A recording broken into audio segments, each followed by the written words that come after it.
Morning, YouTube. YTPC. Cup of cowboy coffee. I don't know if you're reading this backwards or not, but I got the phone flipped around, so whatever. If I do it the other way, I can't see what the hell I'm looking at. 24 degrees. Get my glovies on. It's gonna be a long one today. It'll be all over the place. It's cold, 24 degrees.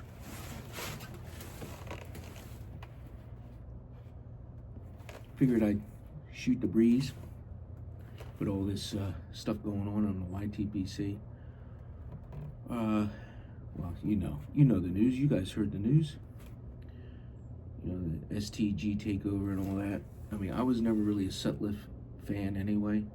I mean, I tried their Great Outdoors years ago. I really like that. I think I still have the tin, or the tin art anyway, or I did at one point. The Great Outdoors, that was a good blend. It had like a vanilla. I think it had like a lot of vanilla notes in it. I mean, it seems like a lot of their shit was all the same. But anyway, this whole thing has got me thinking. You know, it's like a conglomerate. You know, the StG, they want to have a stranglehold on the market. That's the way I think. I mean, because think about it. Remember when, I like Peterson's tobacco, and remember when they disappeared off the market because of the first takeover? I don't know who the hell owned them before, but then they sold out, and then it all disappeared, and I was like, oh, I don't know if I'm gonna be able to get my Sherlock Holmes blend anymore. You know, my favorite go-to everyday smoke if I could. That blend. But no, they disappeared, couldn't even buy it, you know. It disappeared for months, and then when whoever the hell, I guess it's StG that owns them now, but before, I don't know who owned it now, but whatever. The Scandinavian, no, who the fuck was it? Anyway, you know what I'm talking about. They disappeared. And then they came back on the market, and the prices went up. Because I remember I used to get Peterson tins at $8 a pop, $8 or $9 a pop. That wasn't on sale. Like now on Pipes and Cigars and every place, if it's a sale, you'll get it for that. If that now. Remember that, because it's going up. Because now it's about $12 a tin, right? So everything keeps going up and up and up. So now we're paying $12 a tin. Now with this StG takeover, I mean, I don't know. I think they're going to axe it. I don't know. But they own everything now, right? So I have 2 tins left, and that's it. I'm not going to go scare buy. I never did that. I never will. Because if I had to, I'll go back to smoking cigars or find something else. And I've always tried that anyway, trying to do comparative buys to see what I can find that's closest to that, which you can't. But I like I like Virginias. So I don't mind it. You know, I mean, I like straight Virginias and stuff. You know, I like that, the grassy hay, the complexity of some of the blends. Where the tin note is like that stone fruit, port wine thing going on when it's really strong. It's from the natural tobacco, and I got that smoking and smelling the tin note of Amphora.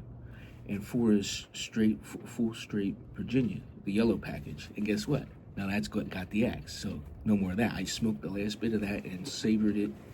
And like I said, I'm not doing scare buy. They can go scratch. I mean, you do what you want. Who am I to tell you what to do? But I mean, like Piper Dave, I think he's got the biggest seller I've ever seen in the world. And I saw another, I don't know, there was another YouTuber that got out of smoking, and he had something comparative to that. Not like what Piper Dave's got. But he had a lot, remember? I don't know if you followed this guy or not, but he got out of smoking for either health reasons or something else, and he sold everything. And basically, you know, you had to drive to his state to go pick up these boxes of tobacco that he had. And he had a lot of tins. He had a lot. I thought that was a big seller. You know, but Piper Dave, you top us all. You top everybody. that's like, yeah, that's like prep, like that, like he says, that prepper mentality, man. Like he got, you know, World War III breaks out, he has to hunker down. He's set. But anyway, getting back to this, like, you know, so like I found M4 to be very enjoyable. I really liked it. I was reaching for that. I have all these aromatics now, you know, from Christmas and stuff, which they're okay, but I have to be in the mood for them. And now the holidays are over, so I'm just going to leave them in the jar, I guess. I don't know. Hit them every once in a blue moon. But I kept reaching for them for it. Now that's all gone. So there will be a Yabo in the next couple coming, you know, days. I ordered some stuff, a couple of Virginias, and 2 separate orders because, and I'll get into that in a future video. But anyway, yeah, because I want to try other things, because obviously with StG, with a stranglehold on the market, I bet you if they do keep Peterson around, it'll probably be $15 a tin now. It's just gonna keep going up. And for those of us that, you know, don't have a expendable income or whatever, like unlimited funds, you know, it's like, and you buy that little tin, you know, it's a lot of money. And then you're waiting for sales to go on, and oh, it's on sale for 12 now, when it used to be on sale for freaking, you know, $8. Say it was $9 a tin at the time. It'd be on sale for like 7 or 8, a couple bucks cheap. Now you're glad to pay $9 because it's $12 a tin now. You know, that's the way it is. It's like it disappears off the market to scare you, and then they come back and raise the fucking price. Yeah. And like I said, I don't like them in this whole deal because they sat there. They're closing American company down. They're closing the American facility down. I don't know if they have another one in Pennsylvania or you know, where StG's makes their shit, you know. But like I said, there's a couple other YouTube guys on here that talk about it and things like that, and call for boycotts and things like that. I mean, you do what you want, but it really would send a message to the big company. You know, like, it's the same thing in, you know, like in the homebrew world and things like that. It's like, I'd rather pay the little guy, a home business, than pay somebody owned by Anheuser-Busch. You know what I'm saying? Or something like that. You know, the big boy companies. You can get big deals and big sales with the big boys, not with the local guy. But you know what? It's, you know, you can see they want to stranglehold on the market, and then basically when there's no little guy, now you got to pay that price no matter what. And they're going to say, yeah. And you see that they limited the product. There's no McBaron, so there's no going to be an N4. There ain't going to be any of that shit. And because they're looking at it from their bottom line. They want to make it all about the money. All about the money. Oh, housekeeping, I'm smoking a 7LE, as you can see. And some Mississippi Mud. Who's by Cornell and Deal? So getting on that, like I said, I want to start buying back off them. Now, as you know, I was never really a fan of Cornell and Deal, because they have such a big portfolio, it scares you. Like, you know, you think that somebody that does something, a limited thing, would be better in quality and control and things like that, right? You do something, like when you go to a diner. Here in Jersey, we got a lot of diners. The menu's fucking 5 pages long.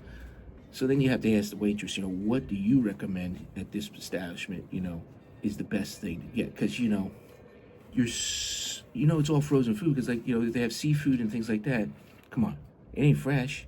So, because you can't have that extensive of a menu and everything be good, you know? They're still going to just have 1 or 2 things that are going to be any good. But if you have a smaller restaurant, they have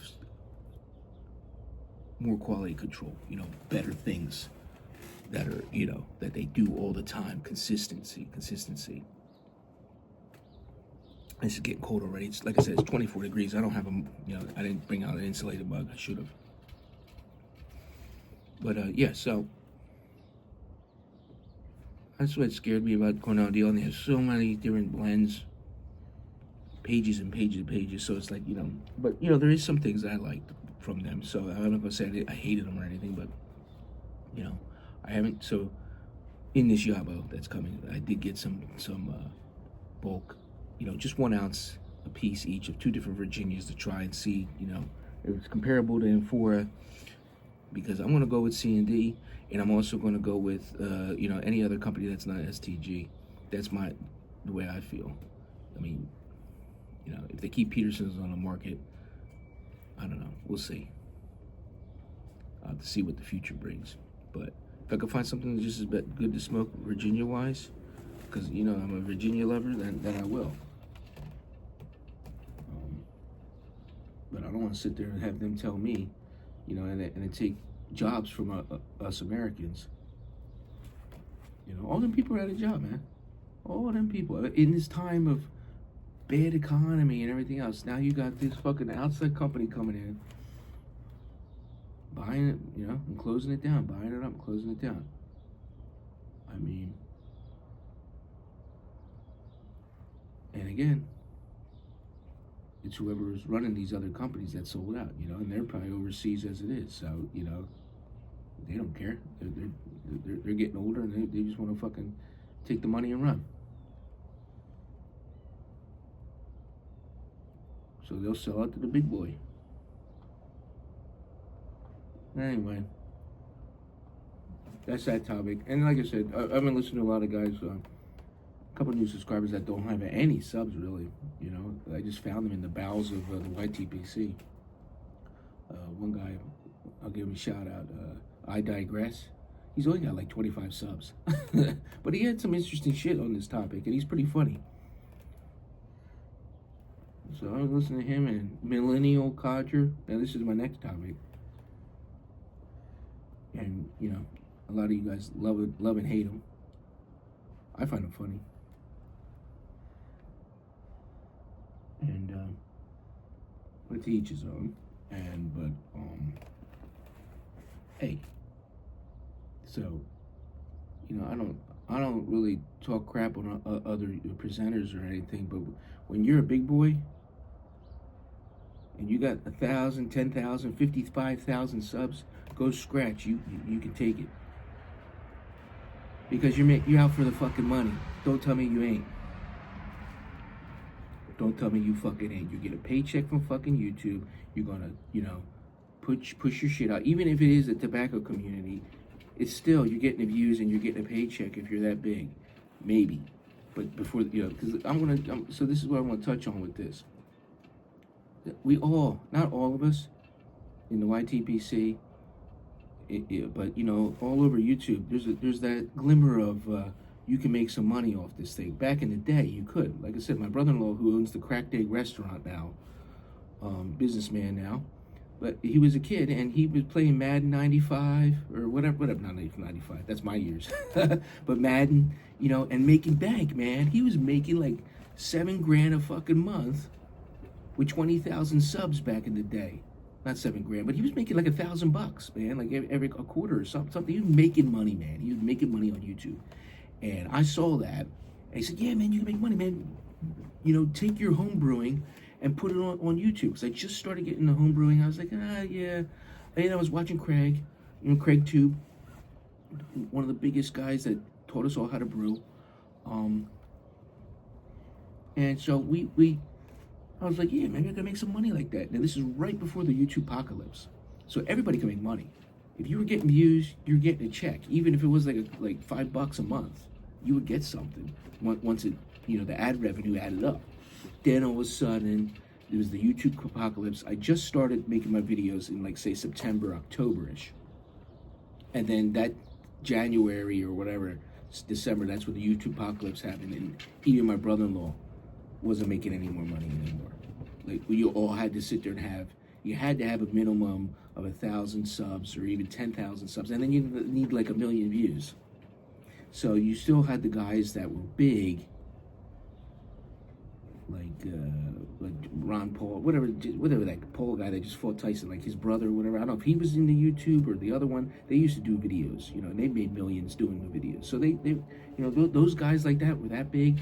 They were hurt, but they weren't that hurt like the little guys like my brother-in-law. And then it was just like you just gave up. I mean, and there was big guys that they had to go get a job. They couldn't, they can't pay their bills. They were actually using YouTube as a job. They were and making money. And they put all their eggs in one basket. But I was in the hopes of like, oh, right, that'd be cool. Maybe I could fund my home brewing hobby, because all hobbies are expensive or cost something, right? This costs something. So you can make a couple bucks, $10, $20 a month. Put that back into the kitty, So, hey, these guys. So what I'm getting at here is some guys went in here for the making of money, right? I tried, never got off. I still only have 300 subs after 10 fucking years. So I don't know what the hell happened there. But this is what I'm getting at. With the home brewing, it was the same thing, Craig Big, he was probably making money at the time too. They all made money. Then the apocalypse came and then nobody make any money. But there was people that got famous up on this shit because, like I said, and if you were a chick and you walk around in your short shorts, mixing that pot, making the beer, like I said, all right, I only got like 300 some subs or whatever. I don't even know if I got 400 yet. Maybe 380. I don't know. Whatever. But a girl came on like 6 years in, doing the homebrew, mixing brews out in her backyard in the woods and shit. And I enjoyed watching her at first, but then I saw where it was going. You probably know who I'm talking about if you're in the brewing community. But she blew up like nothing. And I think because she was a woman and everybody liked watching her. Hell, I like watching her. But then it goes into collaborations, selling, doing the ads like they do on TikTok now. They send you the shit in the mail, and you start reviewing it, and you act like you ain't reviewing it, and then you're like, oh, but you click this link, it helps me out a little bit, and and then selling this equipment, not even believing in the equipment probably, but showing all the equipment, big brew buckets and everything like that, and then all of a sudden, she's getting a deal with a brewery, brewing her fucking beer. That'd be great if somebody came to the captain. I wouldn't mind that. Captain Bailey's Ale on tap. Well, whatever. It never happened for me. Happened for her. And I bet you she got a paycheck too. Like I said, when you have that many views, you get a paycheck. And probably making money on the merch. Like I said, I originally went in here to try to make a buck. Never happened. So, is it kept a little salty? Maybe just a little bit. Because when things like that happen, it's like, I think I did just the same amount of content, in quality when doing my beer videos and stuff and tried doing things that, and I would have spent more time on it and got editing programs and adding GIFs and things like that to the background. And as you know, I'm just hitting record on my camera now because it could go scratch now because I only get 30 views a day anyway. If that, I'm actually getting more views we all are getting more views on the shorts, obviously, because it's more like trying to compete with TikTok. The only thing that sucks with TikTok, you can't show the pipe, you can't show you drinking beer. They're really strict. So every video I tried doing it with this, doing like a chat like this, they shut my video down right down. No views. And they blocked it. So it sucks. But what's neat is if I do a video over there, if you're the type of person that likes to see how many people watch you, and I get all, I like that. I like to see, but And I noticed that I have like a couple shorts that like have over 1,000 views, you know, or a lot, high numbers, and it's like, yeah, it makes you feel like, okay, that's cool.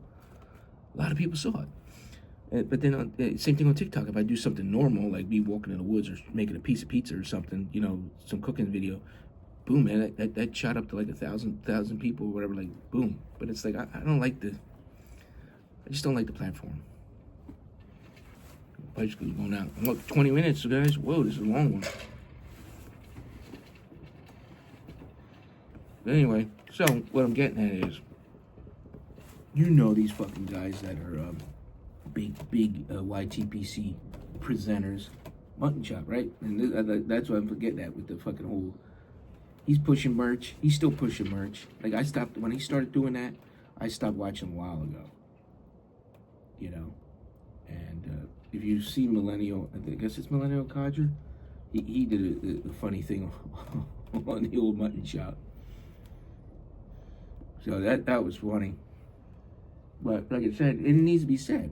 I mean, come on, we all watched him, and he gears stuff towards newbies, and we all watched him to, you know, for how to pack a pipe and all that stuff. But then, you know, he's a little long-winded, like I said, but I watched him.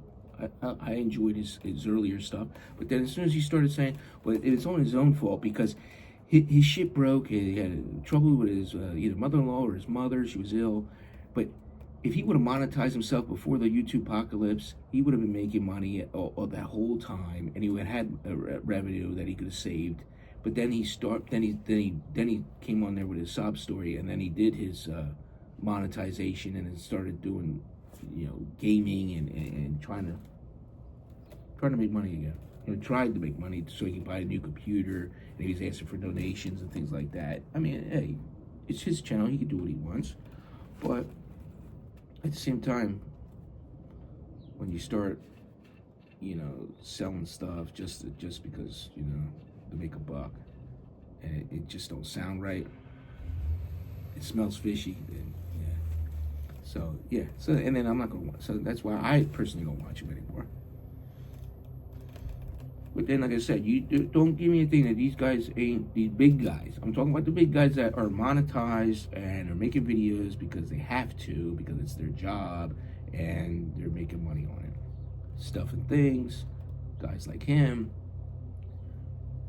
It's good to watch, to get maybe his point of view on things, like with this whole StG stuff, and he had some information and stuff. I found some of that, you know, interesting, but don't kid yourself. By watching that fucking video, he's getting back. And for those of you in the YTBC that are butthurt when somebody talks crap on that, why? It's just like if I have a strong opinion about something and you have a strong opinion about something, but you get butthurt and then come on here and attack me, it's not gonna hurt me. I don't give a shit. You can have your opinion, and I got my opinion. And opinions are like fucking armpits. We all got them, and they all stink sometimes. My opinion might stink, and then your might opinion. And then you got this guy over here, he agree with me, and you got that guy over there, he agree with you. Yeah, I'm in rant mode, man. You just... Who cares? But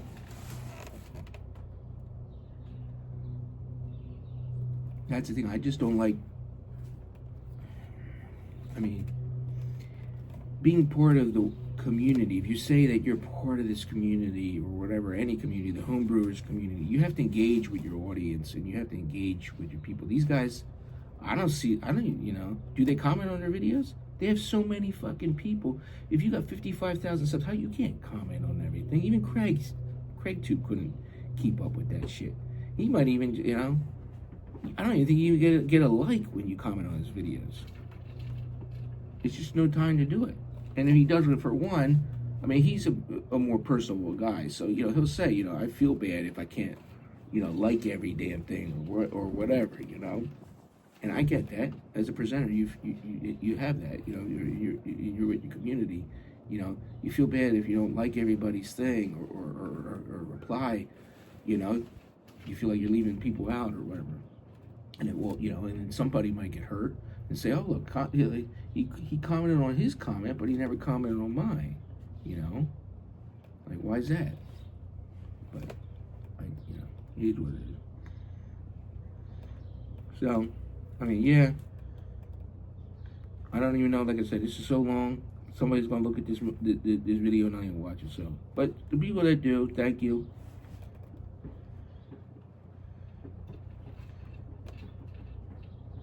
I was just in a talkative mood. I just, you know, it is what it is. I mean, because I've been watching these other guys' videos and they're ranting and things like that. And I wanted to come in here and put my 2 cents in. Oh, hey. If you don't agree with me, that's okay. We can have a different opinion, and that's the way the world is.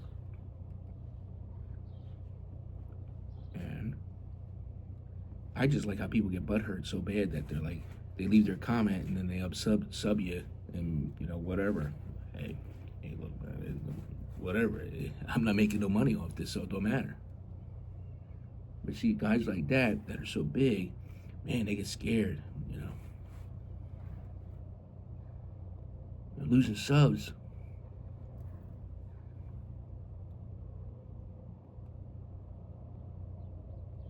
So you have to always figure that, you know, if the information that you're getting is